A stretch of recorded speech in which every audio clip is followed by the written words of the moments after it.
26 जनवरी को तीनों सेनाओं की परेड के साथ निकलने वाली मनमोहक झांकियां विवादों में आ गई हैं। वजह है पश्चिम बंगाल, दिल्ली, पंजाब और कर्नाटक की झांकियों को रिजेक्ट किया जाना। 4 राज्यों की झांकियों को रिजेक्ट किए जाने के बाद कर्नाटक के मुख्यमंत्री सिद्धरमैया ने इसे कन्नड़ लोगों का अपमान बताया।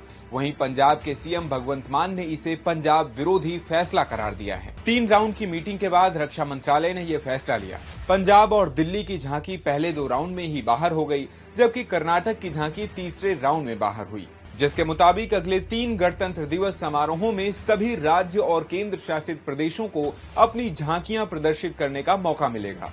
दरअसल हर साल गणतंत्र दिवस परेड में अलग अलग राज्यों और केंद्र शासित प्रदेशों से लगभग 15 झांकियों को प्रदर्शन का मौका मिलता है। रोल ओवर प्लान से सभी को मौका मिल सकेगा। गणतंत्र दिवस परेड में झांकियों के चयन के लिए एक एक्सपर्ट कमेटी होती है, जो कि रक्षा मंत्रालय के गाइडेंस में काम करती है। कमेटी कई बैठकों के बाद विषय, डिजाइन और विजुअल इंपैक्ट के आधार पर झांकियों की जांच करती है और फिर मंत्रालय को सिफारिश भेजती है। सबसे पहले थीम के आधार पर झांकियों के स्केच और डिजाइन देखे जाते हैं। इसके बाद झांकी के मॉडल पर एक्सपर्ट कमेटी और राज्यों के बीच कई दौर की बातचीत होती है। अगर जरूरत हुई तो कमेटी संशोधन के लिए सुझाव भी देती है। अप्रूव होने के बाद प्रतिभागियों को अपने प्रस्तावों के 3D मॉडल्स के साथ आने को कहा जाता है। 3D मॉडल देखने के बाद फाइनल सिलेक्शन होता है। डिफेंस मिनिस्ट्री की कोशिश होती है कि सबसे अच्छी झांकी ही परेड में शामिल हो। इस बार गणतंत्र दिवस समारोह में झांकियों के लिए 2 थीम हैं, विकसित भारत और भारत लोकतंत्र की मातृका।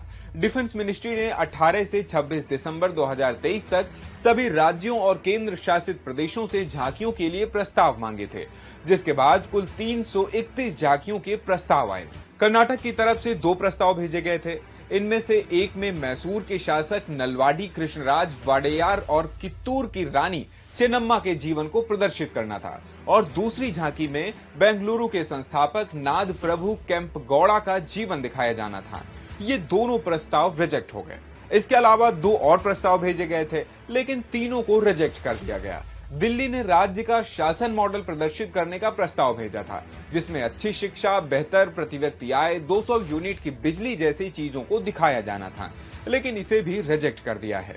वहीं पश्चिम बंगाल ने कन्याश्री योजना दिखाने का प्रस्ताव भेजा था। आइडिया रिजेक्ट होने पर तृणमूल कांग्रेस ने इसे राजनीतिक भेदभाव करार दिया।